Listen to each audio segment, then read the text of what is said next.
Good evening, hockey fans. You have found your way back into the neutral zone here on IE Sports Radio, your direct feed for all that is sport. I hope you've recovered from last night. The Frozen Frenzy, all 32 teams in action in the NHL, all at the same time. 16 games last night. We will go through those.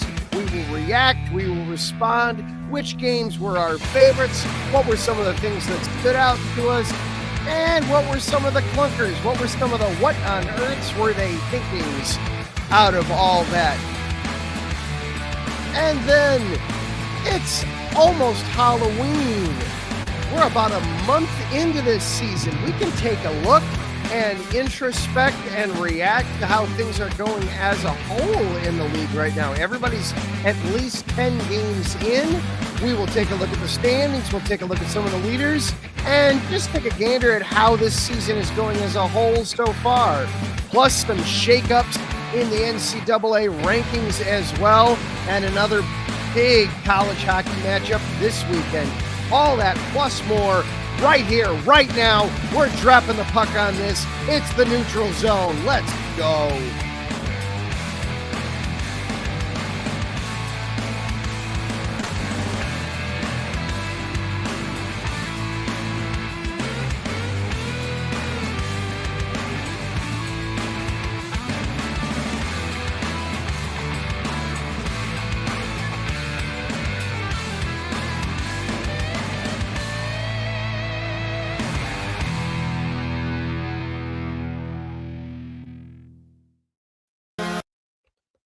And hello and good evening once again, everyone. Welcome back on into the neutral zone here on IE Sports Radio, your direct feed for all that is sports. He is Freddie B. I am Adam Karnik.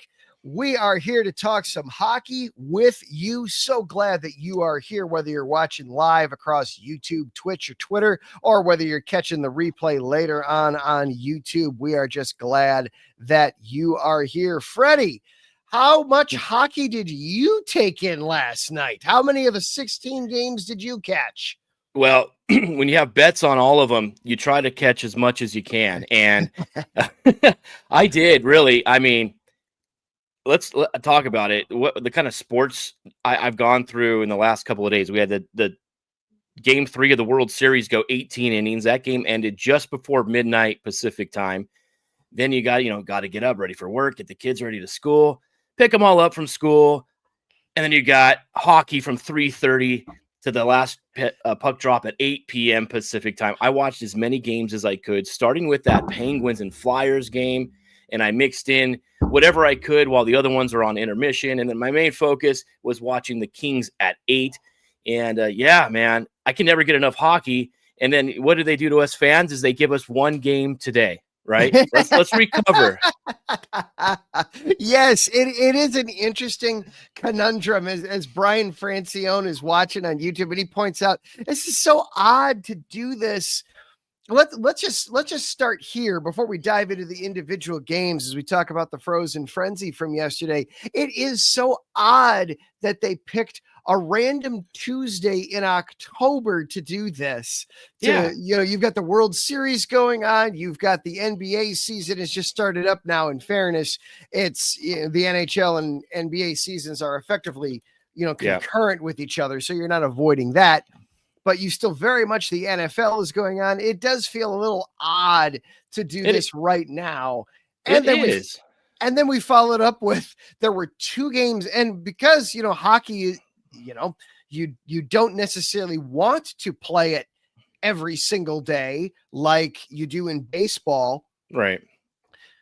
On the bookend. So you had all 32 teams play last night, but on Monday night, you had 2 games.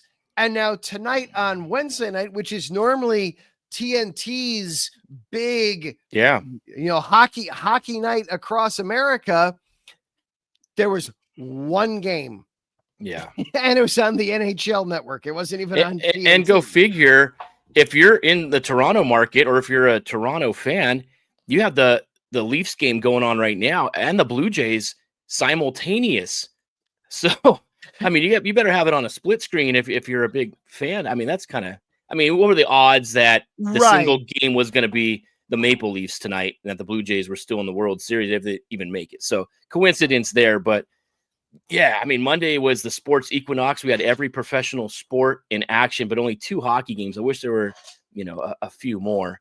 But yeah, I mean, it was fun seeing everybody in action and gives us a lot to talk about because there were some really good games last night. We're starting to see some really some teams make a big jump as to who may be some of the more elite teams, who are going to be some of the dwellers at the bottom, and what's in between. And a lot of great action. We had goals aplenty. I think over like 104, 106 goals. It was something like that. I could be wrong. It was almost 110. I counted it all up, put it up on our Twitter account, and then I saw that the NHL Network had done the counting for me. I just dug a little bit deeper first, but it was officially, as I pull my hand scratched math back up real quick, it was 109 goals. 109. Okay. Across the 16 games, not the most goals we've seen in a single night. This was it was more than last year though when they had this. It was the second most goals in a single day in league history. We had 5 games that went to overtime. Of those 5, 2 of them went into the shootout mode. 3 were determined in overtime, and 2 made it all the way to a shootout as well. So a lot of goals scored, a lot of shooting, a lot of scoring, a lot of good play all the way around. But we did have a shutout in there too. It wasn't all offense in every single game. We had Stars two shutouts. Yeah, you're right. 2 shutouts. Stars Capitals was 1-0. Who would have thought Stars Capitals would have ended in a 1-0 Stars win in that one. So a lot of good games. Dallas hadn't been playing that great either, and I tried not to tune into that one. But it was the ESPN game, and it was just not entertaining at all. It was a snoozer and a great time if you were taking a break in between games, to catch up, get some food or something like that. But yeah, I was hoping maybe Ovechkin would get one because it's, a national TV game on ESPN, but nobody on Washington scored. And then the other shutout of the night was Jonathan Quick, recording his 64th career shutout. And the Rangers picking up a big win in Vancouver after they didn't play very well and got their butts kicked against Calgary a few nights before. Yeah, that was another shocker, was the Rangers getting a win and getting it. Jonathan Quick having such a good game, such a strong game, and good performance overall there. The Rangers, we're going to have to talk about them in a little bit deeper dive here at some point, because they are so confusing of a team. Just a bare bones stat as we look at this. The Rangers overall in 11 games are 4-5-2, 10 points in 11 games. On the road, 4-1-1 away from Madison Square Garden. At home, crazy. 0-4-1 at Madison Square Garden with the Rangers. It just does not make sense. I cannot understand it. They're going to be playing this 500 style hockey, and we talked about it. I think maybe not getting into it so much this week, but maybe next week about all the New York teams and where they're going to be at the end of the month. But it's rough sledding. I mean, especially if you're going to those home games and you're not getting any kind of effort or the result that you're looking for. 0-4-1 at home is unacceptable. They are getting it done on the road, which if they weren't getting it done on the road, they would be the worst team in the league.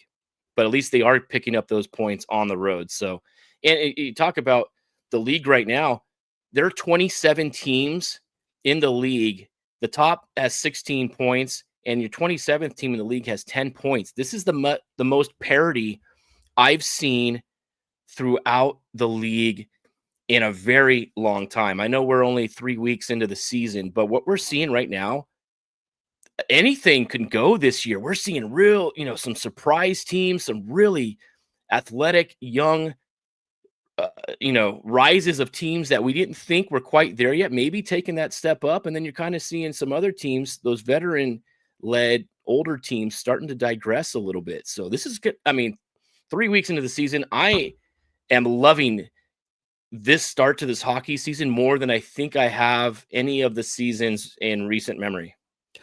My takeaway so far from the start has been what we thought we knew, we didn't. Exactly. Yeah.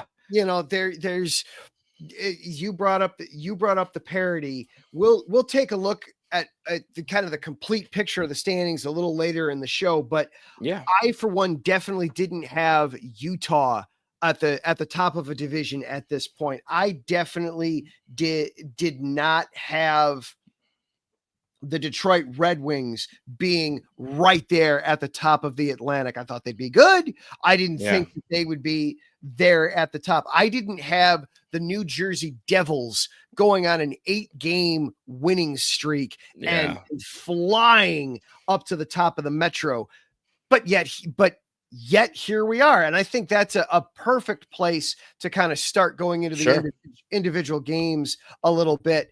The Colorado Avalanche and the New Jersey Devils last night. Man, one of the more entertaining games. That was a fantastic game. I tried to watch as much of that one as I could, just because, New Jersey was 8-1, having won 8 in a row, going into Colorado, who pretty much is one of the top Stanley Cup contenders and favorites to win this year. They were 6-1-3. I'm sorry, 5-1-4 going into last night's game. So it was going to be a barn burner.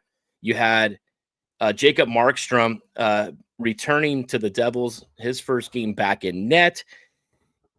I don't know if that was the right game for him to be. He was kind of exposed his first game. They could have gone Jake Allen, and then they have the Sharks coming up tomorrow, I believe. So they could have started Markstrom tomorrow against San Jose, but shoot, man, San Jose's no pushover either, as we saw last night with my Kings.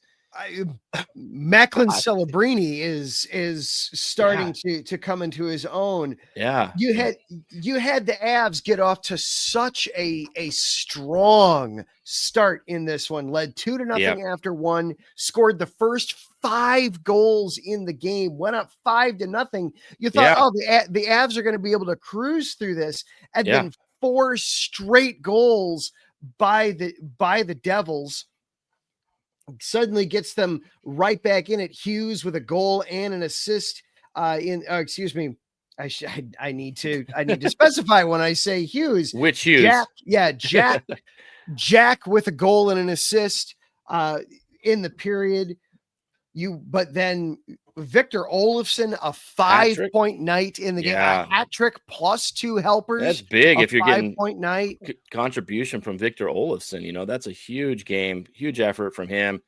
Here we go. Let's go Avalanche. That was a fantastic game. That reminded me, what was it, 95 or 96 when those two teams played each other in the Stanley Cup final. I just, loved what those two teams bring. New Jersey's a little bit more the gritty team, not so flashy, but Jack Hughes, though, 9 goals on the season. He's tied for the league lead in goals with Dorofeyev of Vegas right now. But yeah, a lot of good stuff coming out of New Jersey. And now if they get Markstrom back and he can, get himself into playing condition, they're going to be really tough to deal with in that Metro division. They are, we talked, I think it was last week, we talked about how, of course you can never win a division in October or November. You can never clinch any kind of a playoff, anything, but boy, you sure can lose it in October or November. The Devils are doing such a good job of setting themselves up for success by just stacking all these wins early in the season. Get yourself a bunch of points early, and then as the season goes on, you're not going to feel that pressure later on. I see over in the chat room, I see our good friend Josh Ritter talking about the Florida Panthers. Well, let's bring them up next, because this was one of the ones that surprised me the most of the entire night. This to me was the game that probably was, as far as the end result was concerned, my biggest surprise from the night, that the Anaheim Ducks went down to, I'll call it Miami. I know it's not Miami. Don't Florida. at me. Don't at me. It's Miami. Deal with it. but Anaheim going down there to Florida, I know the Panthers are banged up. I know they've got a million people out on injured reserve right now, but to have the Ducks go in and 2 goals in the span of just a couple of minutes there in that second period, and then hold on, because I tell you, I caught a bit of also the Islanders and the Bruins game, and the Islanders got off to a quick start too, and boy, yeah, they were up big, and then they ended up getting blown out by Boston. It didn't matter that they got out to an early lead. Mm-hmm. They had no idea how to hold it. So for the Ducks to not only get out to a multi-goal lead, to hang on to it and not cave to the pressure. Yes, it wound up going to extra time. Yes, it wound up that was one of the shootout games. Yes, but still, that to me is such an impressive sign from the Ducks. That is a sign of maturity there. Yeah. This is such a young team. Absolutely. They're playing really well. You're sitting at 5 wins right now, and to win in a hostile environment like Florida, I'm not saying it's the best crowd and the most hostile environment, but you're going into the defending Cup team's home, a reunitement of Joel Quenneville in Florida as well. But the Ducks are showing, like you said, a lot of maturity, and they're building that character, and you can see their success. They're all riding that wave right now, and they're continuing to play. They did a really good job on this road trip, and their games are fun. Florida kind of dictated the beginning of that game. The Ducks scored on their first 2 shots of the second period, and that was towards the latter half of the second period too. So offensively, they weren't really doing too much. They picked up those 2 quick goals. I think one was a shorthander and then a power play right after that. And they were able to hold on. A really big fight in that game. Did you see that between Ross Johnston and AJ Greer? No, I missed that. Yeah, that was a pretty good fight that got a little carried away, but that's what you love seeing. You love seeing that feistiness. Florida was I think they were down 2-0 at the time, so they were trying to maybe light that fire to get something going. But I think Florida is safe still where they're at. They're not exactly at the top of the standings right now, but they're not at the bottom. They're just playing that 500 style hockey, and you're hoping that they will continue to play above 500, maybe 600 hockey until their guys come back from injury. So, yeah, I mean, I don't know. You don't want to get stuck with the injury bug this early in the season, but we're kind of seeing it, maybe, tire out some of the Florida guys. We talked about that in the preview before the season started, that playing in 3 straight Stanley Cup championship series 3 years in a row, you've played the most games out of any other club in hockey. So it's going to start catching up to them. Well, and it also kind of proves the old adage that carries over all sports, where it's, if you're the defending champion, it's part of why it's so hard to repeat, because when you're the defending champ, you're always going to get everybody's A game. You have to bring your A game every single night, because the Ducks don't care that you're down some of your best players. Look, we're going up against the defending champs. This is a chance for us to measure up and see how close are we. If we go out and give our best effort, what is that worth? Lucas Dostal is going to be up there, I believe, if he can continue to do what he is doing, maybe be a top 5 Vezina finalist at the end of the season. He is going to single-handedly keep this Ducks team in contention as the season goes on. He is phenomenal in net right now. And, he made some huge saves in that game, ended up winning the game in a shootout. And I like a year ago, this Ducks team would have folded and we wouldn't be seeing the resilience that they're playing with right now. Again, confidence is contagious and everybody is clicking right now on the Ducks. They're a fun, exciting team. We're just one of the few surprises amongst many already so far this season. Yeah. You were talking about the saves. He had to make 22 saves in the first 2 periods there. That's a lot. That's a lot of pucks on net. He wound up making 31 saves, not including the shootout. Wound up making 31 saves on the night. The Ducks, they had 2 goals on just 17 shots. Yeah. Not the lowest total for a winning team. We'll get to that a little later on. Are you trying to poke at me right now? We'll get there. Oh, okay. We'll get to it. Okay. I did not make it all the way to between the baseball game the night before, and then the Frozen Frenzy and being on the East Coast. There was no way I was making it to the end. It's okay. We'll get to it. 15 years ago, I might have. Anymore now, that doesn't happen that way anymore, unfortunately. We brought up one hat trick already in the Frozen Frenzy. That was not the only hat trick. We talked about the Avalanche. That was not the only hat trick, though. Connor Bedard. Been hearing a lot of chatter about Macklin Celebrini and how maybe he's the better prospect. Who knows? We'll find out. I don't know, man. We'll get there. But Connor Bedard had himself a night last night with the Blackhawks. 3 goals, 3 beautiful shots. This was the game where I settled in. I was bouncing all around beforehand, catching a bit of the Islanders and Islanders, Bruins, catching a little bit of the Ducks and the Panthers and Penguins, Flyers bouncing around there. This game, I settled in and just enjoyed myself and watched a hockey game. Connor Bedard had himself a night. 3 goals, 3 very different shots too. He had one where, he literally carved up the entire Senators defense 1-on-5 and scored. He had another one where it was just a great anticipation off a pass and put it in, and another one where it was a great setup off of a face-off, a set play straight off a face-off, uses the defender as a screen, and the next thing you know, it's in. The Blackhawks beat the Senators 7-3. Got out to a 4-0 lead. Almost saw it disappear. They wound up. I think it got to 4-3 at one point. It very much got to 4-3. I got very nervous. Wait a minute, guys. Hey, hang on a second here. You gotta learn how to hang on to these, especially since Ottawa they scored 7 the night before against Boston.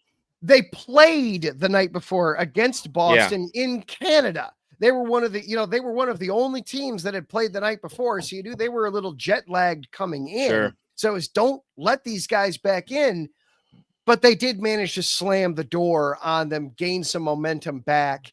And Connor Bedard had himself a terrific night. The Blackhawks themselves as a team. The Blackhawks, another team that is surprising start to the season. I did not anticipate this. Oh, yeah. I'm liking what I'm seeing. So good start there.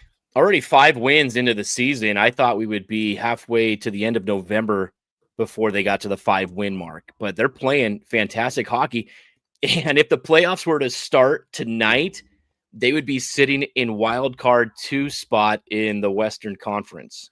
They'd be making plans, packing their bags to go out to Vegas. Right. Exactly. But and I don't think it would go past that, but hey, they'd be packing their bags for Vegas. I didn't expect this out of Chicago. This early, in fact, they are starting to put things together. Frank Nazar, complimenting Connor Bedard very nicely right now. Those two together, extremely young, very talented, and you're getting, the goaltending when they need it. I watched the game the other night when they played the Kings, and that was, a back and forth. It was a close game for most of it. I think it was 1-1 until early in the third period when the Kings took the lead. But, Connor Bedard even said, man, the Kings are boring. They play a boring style of offense. Chicago is one of those up and down type of teams. And I did like what I saw from them. It was the first really true test that I've seen them play for a full 60-minute game. And I'm liking what I'm seeing out of Chicago. It's a very, this word is going to have such a negative connotation. So I'm going to use it and then I'm going to have to defend it. Sure. It is such an immature structure that we're seeing right now from the Blackhawks. They're such a young team. It's kind of like watching a young deer kind of learn how to walk a little bit and they stumble over themselves. Yeah. They don't know how to really set it up and maintain it yet, but they have those bursts in them where they can just definitely coming together. Attack. Yeah. Definitely coming together, and earlier in the season than I expected. And if they can continue this trend, maybe push for an 80-point, upper 70s to an 80-point season. They're on pace. They're on pace for over 90 right now. I'm not saying they're going to maintain that pace, but they're on pace for over 90 points right now. Connor Bedard also, trying. He's also. You think about it. I'm going to go to Celebrini and Bedard here for a second. Yeah, absolutely. Both of them are having fantastic seasons. Both of them just recorded hat tricks. Celebrini had one a couple of nights ago, and both of these guys are trying to fight to make that Team Canada roster for the Olympics coming up as well. So I don't think it's any coincidence. I think these guys are finally starting to play to the caliber that they were drafted to be. The number one overall picks. They're starting to play like that. I love seeing this regeneration, this youth movement in the league right now, because it's bringing some really exciting hockey. And some of the teams, like we said, making surprise, starts to the season. Utah, for an example, and another one of those teams that's. Well, let's jump over and let's talk about Utah a little bit. Not their best last night, as the Oilers did get the better of them in the game. Correct. Final score 6-3. One of those double them up contests. But a fast start. So we sometimes hear about players sign a big money extension and they exhale and suddenly their game drops off. Not Logan Cooley. Yesterday morning signs an 8-year extension to stay with the Mammoth, turns around and scores the first goal in the game last night. Yeah. Not even halfway through the first period for his eighth of the season already. Utah got up 2-0 early in that game, and I'm like, oh shoot. They're going into Edmonton, and they're still wrecking havoc the way they have been the last 7-game winning streak that they were on. Speaking of Logan Cooley, he signs that 8-year, $10 million average, so $80 million over those 8 years. Fantastic deal for Utah. They're just doing everything the right way right now. But Logan Cooley, 8 goals on the season. Each of his 8 goals have come in the first period this year as well. Yeah, what was it I saw in that? Is he the first player in NHL history to accomplish that? The first player with his first 8 goals of a season to be all first period scored goals. So that is a bizarre little niche statistic. It is a bizarre stat. But talk about setting the tone, though, for the team when you've got one of your best players coming out and getting that goal in that opening period, immediately allowing the team to play from a position of strength where you're not having to chase. So even though Edmonton did ultimately get the win last night over Utah and scoring 6 out of the final 7 goals, Edmonton, that's one of those, you can only hold off so many of those goal scorers for so long. And it was McDavid with 2. McDavid with 2, but it was some of the more depth guys getting things started. Matthias Ekholm got his first of the year, and that got the Oilers on the board. Isaac Howard, his second goal of the year. And then you saw the big name guys step in. Then Draisaitl, then McDavid get in, get in late. But it was some of the more bottom 6 guys contributing to help jumpstart the offense there. And then it was look out. I wasn't even sure what we were going to see out of Edmonton last night because they were coming into the night on a 2-game losing streak, having lost to Seattle and Vancouver, both on the road. And I thought, Utah, if they could dictate this game, and I thought the way it started that they were going to, but you're starting to see it's scary if you can start seeing the guys like McDavid and Draisaitl starting to light the lamp. That was McDavid's 3rd goal. He only had 1 goal coming into last night's game. So now he's got 3.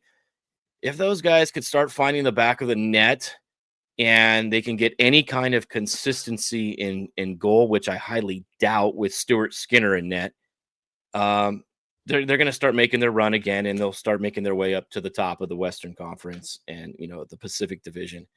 Yeah. Utah looking really good right now. The tough division. You got Colorado, and they played Colorado as well, and that was a really entertaining game. And they went into Colorado and beat them. Fantastic game. And then one last one here from the frenzy. We'll kind of come back to a lot of these here at the end of the show, but one last one from the frenzy. The battle for Pennsylvania last night goes to a shootout. The Flyers outdoing the Penguins 3-2 overall in that one, but still the Penguins off to a fast start this season. Another one of those, I didn't necessarily see this coming. No, I don't think anybody did, really. I talked about it, in the preview again, that they were going to be probably towards the bottom, but I would like to see them make this run with Crosby, Malkin, and crew. And man, you talk about the veterans leading the team right now. They are, Crosby just recorded his 1700th career point the other night, becoming the 4th fastest player in NHL history to do that. And you've got Evgeny Malkin right now with 16 points on the season, 3 goals and 13 assists. We didn't expect that kind of production out of Malkin so early in the season. He's been injury prone over the last 5-6 years. So if they can stay healthy, I could see them, sticking around. The division's tough. You have New Jersey, you have Washington, that are the 2 favorites that we thought coming in. But Pittsburgh right now is playing really good hockey. And you want nothing more than to see Sidney Crosby playing in the playoffs. He needs to be there, whether it's in Pittsburgh or not. But being in Pittsburgh, that's fantastic right now with their start. Yeah, it's obviously we've got a long way to go till we get to late April, but the Penguins would definitely be one of those teams that nobody would want to draw come the first or second round of the playoffs there in April. Absolutely. With all that veteran presence. Well, we're gonna take a step back for a moment and reset a ton of great stuff. Let us know in the comments which game from last night was your favorite. Which one did you think was the most exciting? Which one did you think was the biggest letdown? What were you most excited about? Let us know in the comments across YouTube, Twitch, and Twitter which game you were most enjoying. When we come back, we're going to check in on the college game, because we had a state battle going on over the weekend, and we had a school finally lose a game for the first time this season. So we've got to check in on that. This is the Neutral Zone here on IE Sports Radio, your direct feed for all that is sports. We'll be right back after this.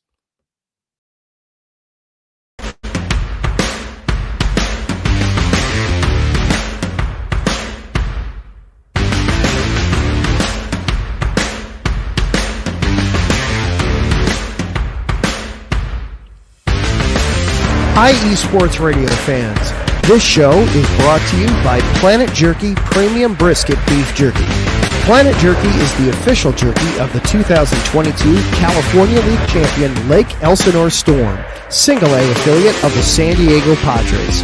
This all-brisket jerky has gluten-free options, contains no MSG, no sodium nitrate, is low in sugar, and high in protein.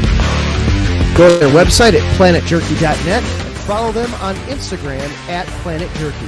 Planet Jerky, the jerky that's on a whole other planet.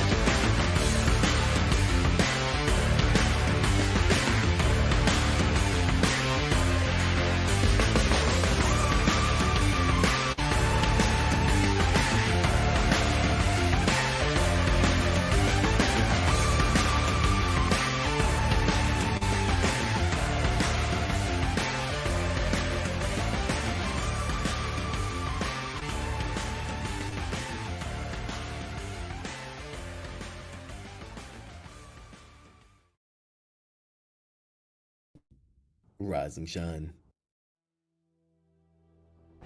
It's 4 a.m. The stars are still out. The sun is beneath the horizon, but it's time to punch in and go to work.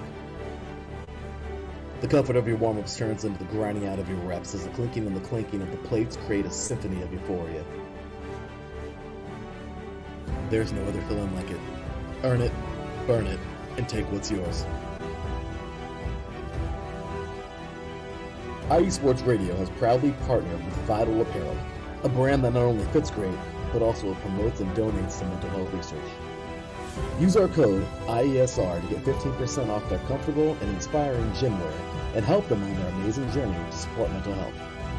Go hard, take part in your iron therapy, and be strong. Because when your mental health is as strong as you are, there's no telling how far you'll go.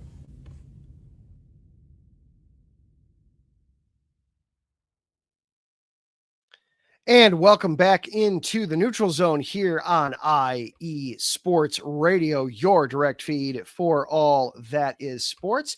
Adam and Freddie back with you here. So glad that you guys are here with us, enjoying the show. Yeah, really good show tonight. I'm loving the way this show is flowing. There's so much to talk about. This is exciting. I mean, like I said, this is one of the most exciting seasons I've seen, and we're only 3 weeks into the season, so lots to talk about. Lots to talk about, lots to be getting through. Let's take a quick dive into the college scene for a minute, though. We had a couple of battles for the state of Michigan, which, dare we say it, from last week might be turning into the new state of hockey. The new state of hockey. That's what you called it, right? Sacrilegious of me. My in-laws are disowning me as we speak. But when the top 3 teams in the nation are all located in Michigan, at least a week ago they were, then I think you got to have a conversation there about that. And 2 of them were playing each other in Ann Arbor. You had number 2 Western Michigan, the reigning defending champs, taking on the Michigan Wolverines in a 2-game set over the weekend. They played on Thursday and Friday. And well, the Wolverines came into the weekend undefeated. Yeah, they were 6-0 coming into the weekend. They were 6-0. It looked like maybe they'd get out of it still unscathed. The defending champs had some other ideas. Thursday was all Michigan. Wolverines 4-0. Wolverines won it 4-0 with in the box, as I'm pulling it up so I can make sure that, I'm not saying complete falsehoods here as I'm pulling it up. Some good defensive stuff from Michigan. 32 saves on the game for Jack Ivanovic. An excellent job there. Played effectively the entire game. Got pulled once or twice to try to convert on some penalty situations there. Jaden Perrone, Michael Hagee, Adam Valentini, and Garrett Shifsky, the 4 goals. Shifsky, my favorite name in college hockey. Shifsky, I like that. That is an excellent hockey name, Shifsky. You just know that's a guy that somehow is going to make a bunch of defenders look bad. Everybody at the club getting Shifsky. Right? You're going to start playing that. He's a little shifsky. He's a shifsky little dude. Nobody can hit him. No. The Wolverines dominated in the dot. 41 out of 58 faceoffs went to the Wolverines in that match. Good stuff for the Wolverines in that one. But the defending champs were not to be slighted. They turned around and they played again then the following night. And this time it was Western getting the win, handing the Wolverines their first loss of the season by a final score of 5-2, 3 goals by the Broncos in the third period to put the game away. It was 2-1 Western after 2. The Broncos never trailed in this one. Michigan did everything it could to try to keep it even, keep it tight, but ultimately the Broncos coming away with the 5-2 win on that one. Yeah, and with their split in the series last week, Western was ranked number 2, Michigan number 3. They're now flip-flopped in the current rankings, where Michigan has jumped into the number 2 spot, with Western dropping to 3. But that's not even the best team in the state of Michigan right now. No. You also Michigan had State. Come on, Sparty.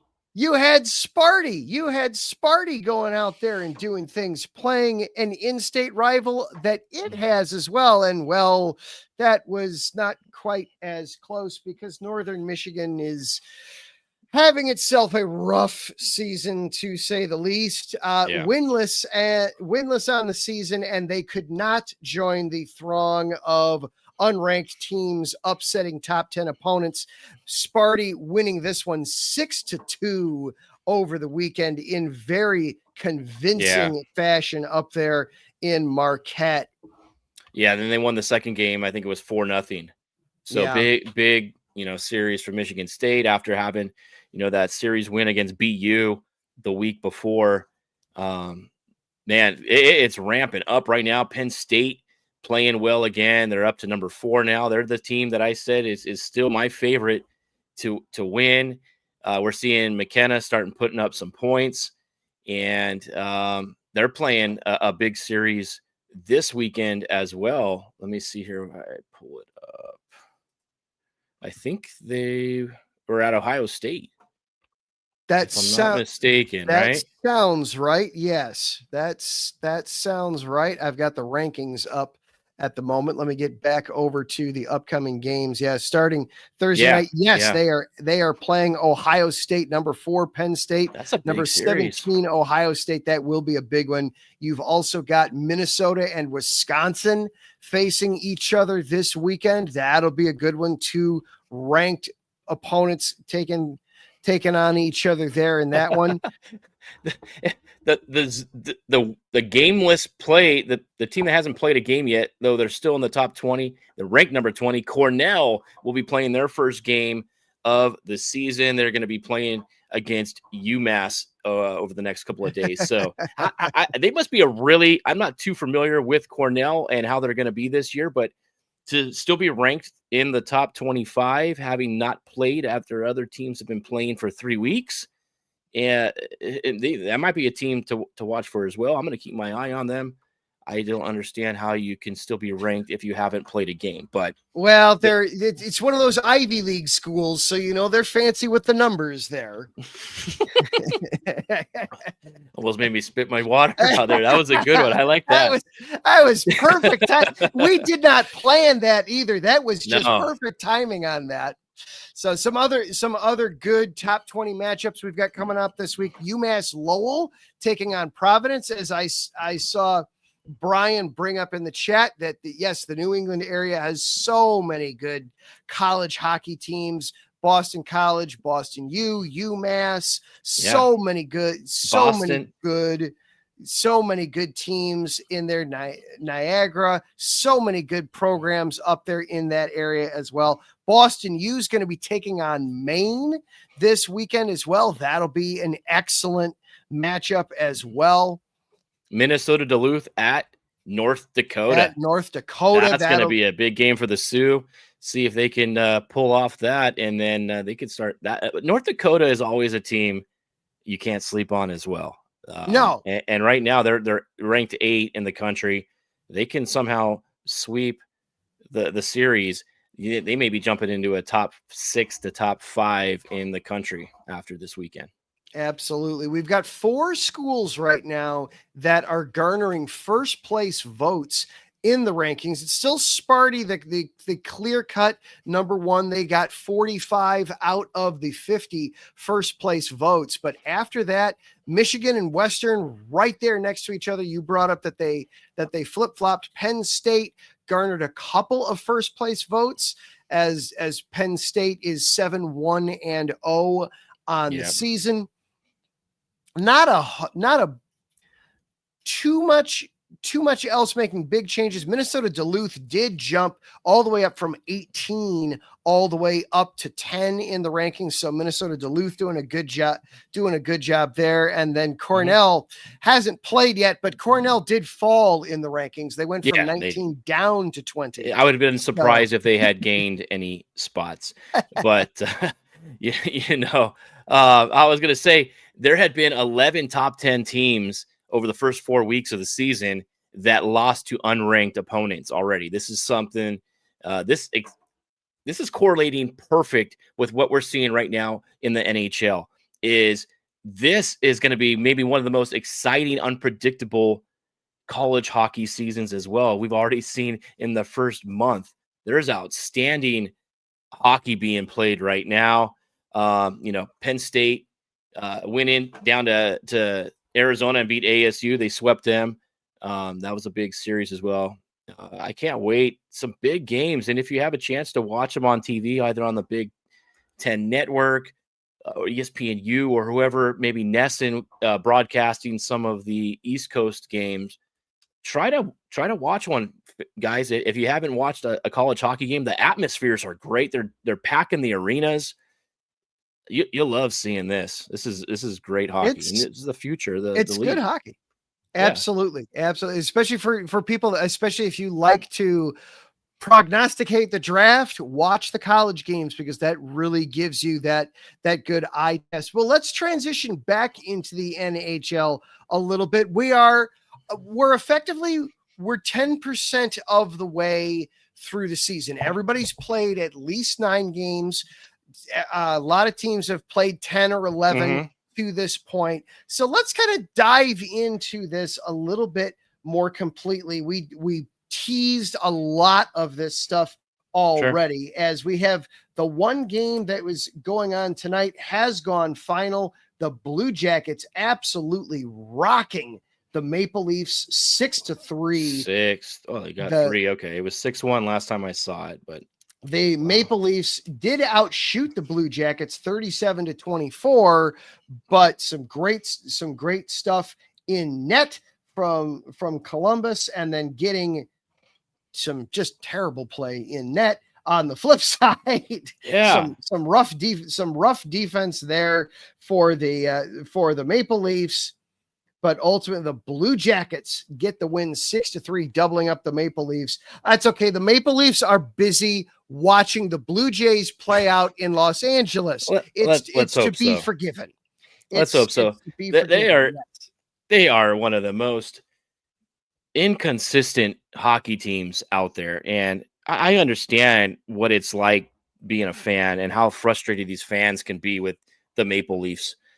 We didn't expect much of a drop off. They did lose Mitchell Marner, but Austin Matthews and guys, Nylander, Tavares, Tavares is having a really good season so far. I like what I'm seeing out of him.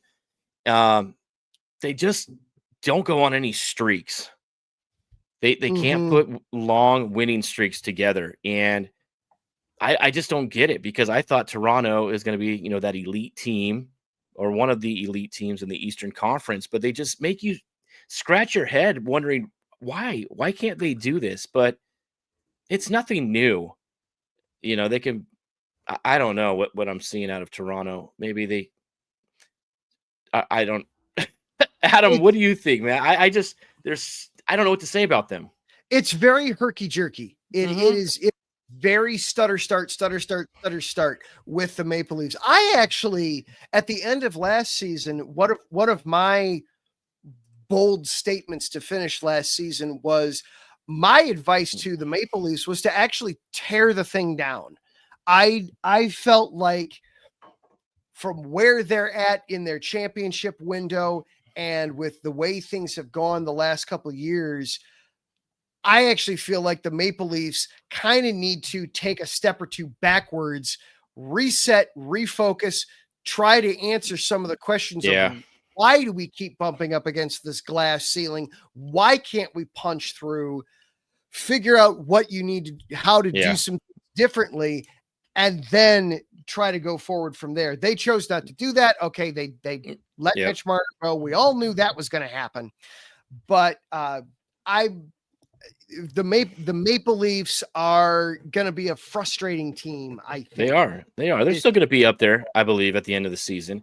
0-3 on the road to start. They've only played 3 road games, but are pointless in those 3 road games. So they're not getting any points wise in the standings on the road. And the road's going to just get longer for them because they've had most of their games played at home already to start the season. So they're going to have some longer road trips. And if they can't win on the road, then that's going to make things really difficult.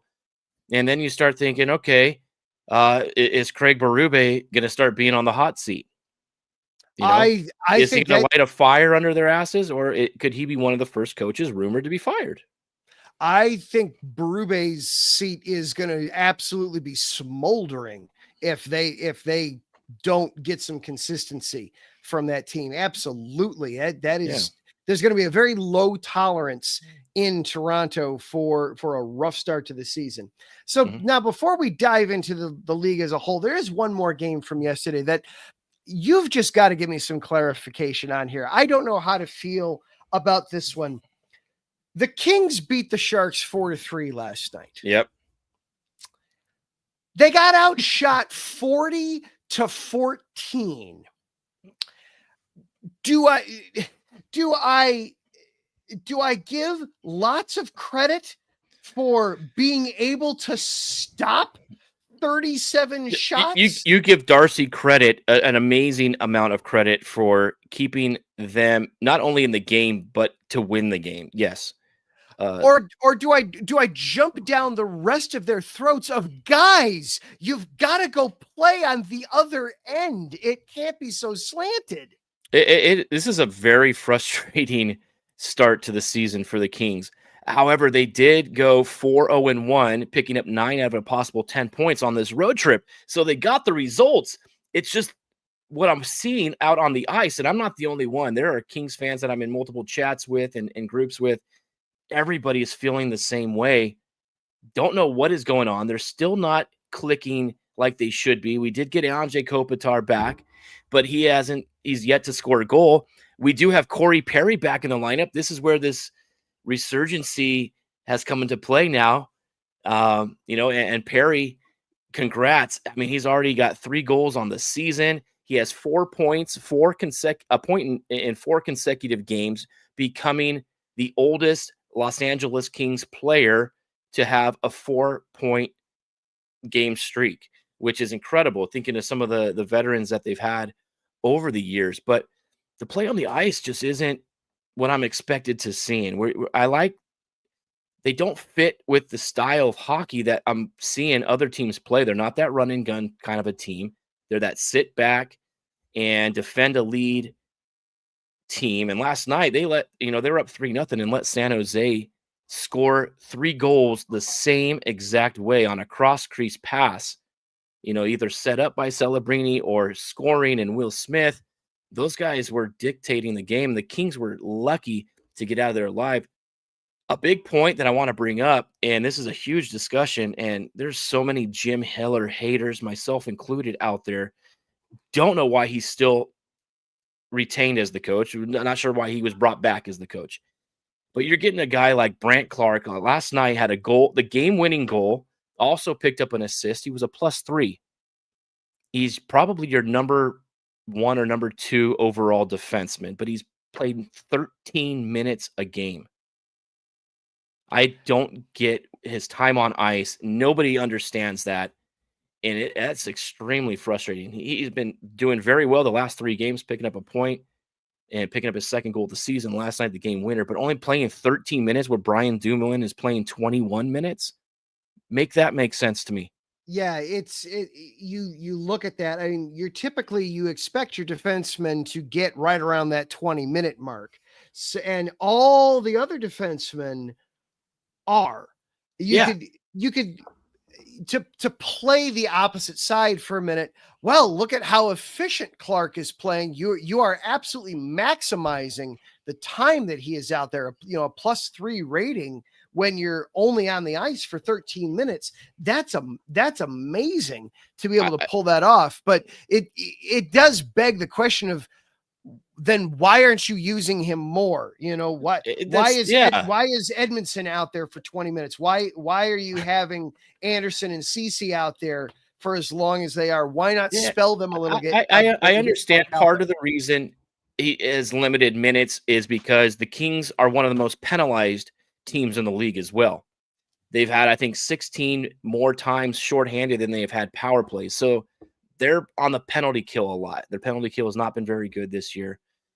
And Clark doesn't really play those kind of minutes, but he's got to be out there more. We only saw him playing 6 minutes in the playoffs against Edmonton last year when he needed to be out there.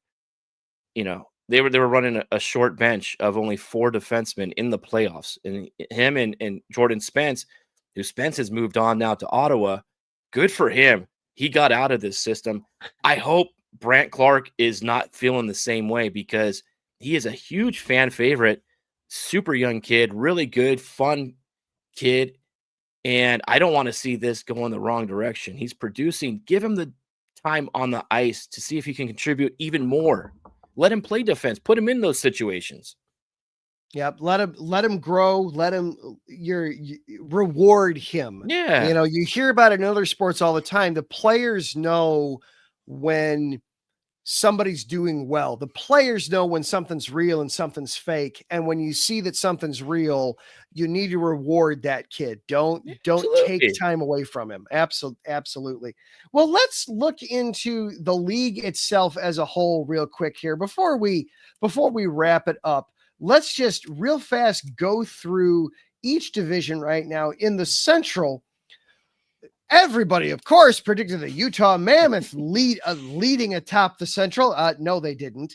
If they did, they're lying to you. We've got the Vegas Golden Knights atop the Pacific. Okay, I absolutely. They're good. They're really good. They're legit. I don't know that I necessarily saw Seattle being in second, but here we are. Over in the Atlantic, you've got Montreal and Detroit as the top 2 leads. You could argue that Montreal is only number 1 because they've played one more game than Detroit. You can also credit Cole Caulfield for their success, as he has 3 game-winning overtime goals already this season. Yeah, that's record-setting already. This far into the season, that he's got 3 game-winning overtime goals. And insane start for Caulfield. Insane. Yeah, I love it. I mean, Montreal, I like that story. A really good team. They were up, one of those teams that were up 3-0 last night against Seattle. And they did come back and win that game. Caulfield's goal.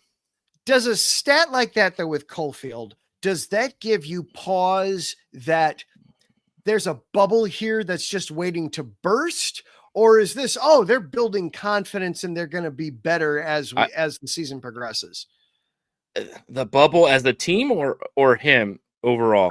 Either, both. I think they're both going to burst in because with abundance. Caulfield is going to have a great year. There's a chance he can maybe get to 30, 40 goals.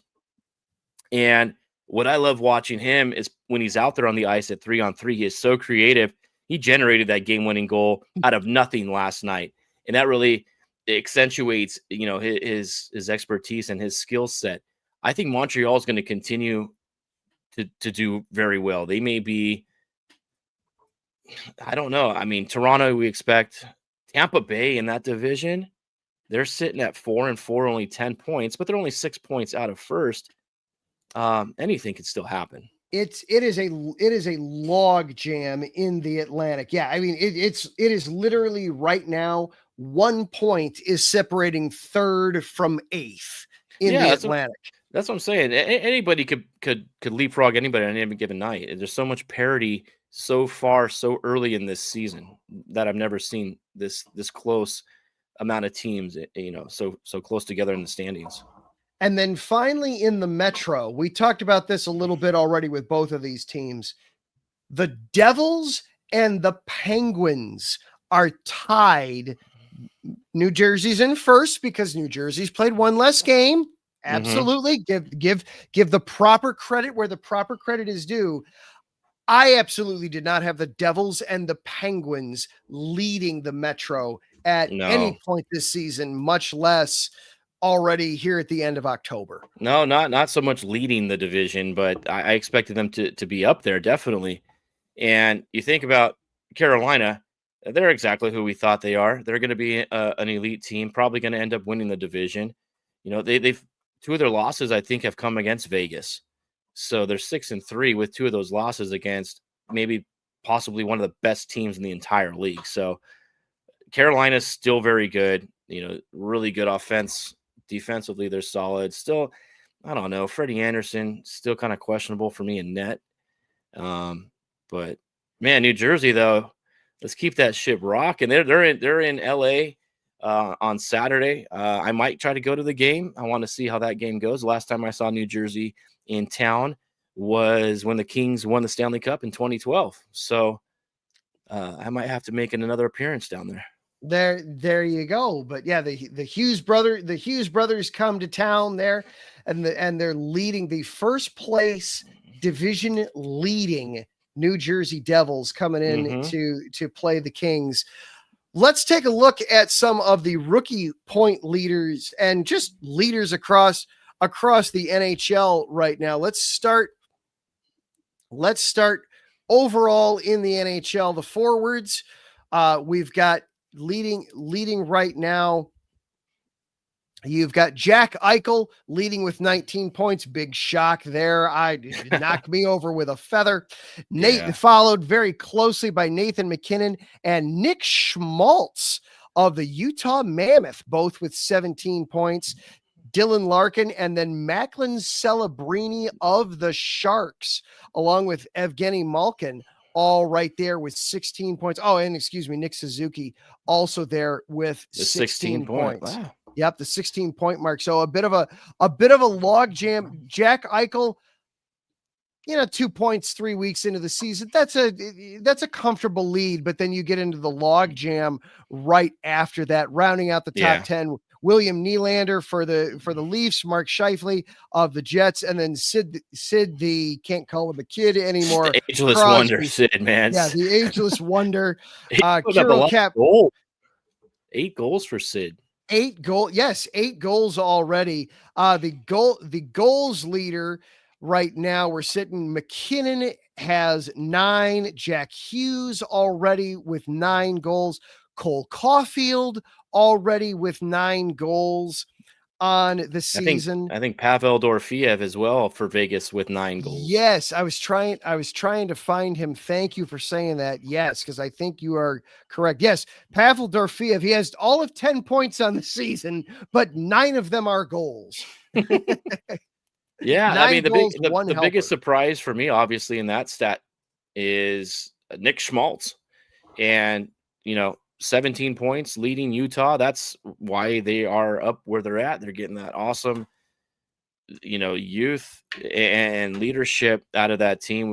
They just signed Logan Cooley and man, a lot of good stuff in Utah. They may have a few guys cracking probably that 70 to 80 point total at the end of the season. Absolutely. And then let's take a quick peek at the rookies real quick before we call it a show here tonight. For the rookie point leaders right now, Ivan Demidov of the Canadiens with 9 points, but then Emmett Finney of the Red Wings and Zeev Buim of the Wild right behind him, 8 points apiece. Matthew Schaefer, Oliver Kapanen, Jimmy Snuggard,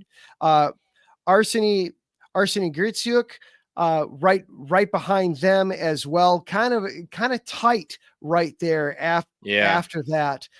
Goal leaders, Emmett Finney with 4, same as Oliver Kapanen, 4 goals to lead the rookies. At this point, nobody else is going to have more than that. Who's kind of stood out to you to the rookies so far? Well, Matthew Schaefer started off with that rookie point streak of 6 games, but he hasn't had a point in the last 3. He has increased his plus minus, so Matthew Schaefer is still doing really well for the Islanders. Emmett Finney, one of those guys we talked about in the last show. Detroit was playing at the time, and I think he had a goal and an assist that night as well. I really like what I'm seeing out of Finney. They're playing the Kings tomorrow night. I'm really going to put a big focus when I'm watching the game on him. I haven't really watched him play too much, but I am going to put a big focus as I watch that game tomorrow night. And then Ivan Demidov, 2 goals, 7 assists, a +2 ranking, and another reason why Montreal has started off to such a great start. Absolutely. So some good stuff overall there from everybody. Yeah.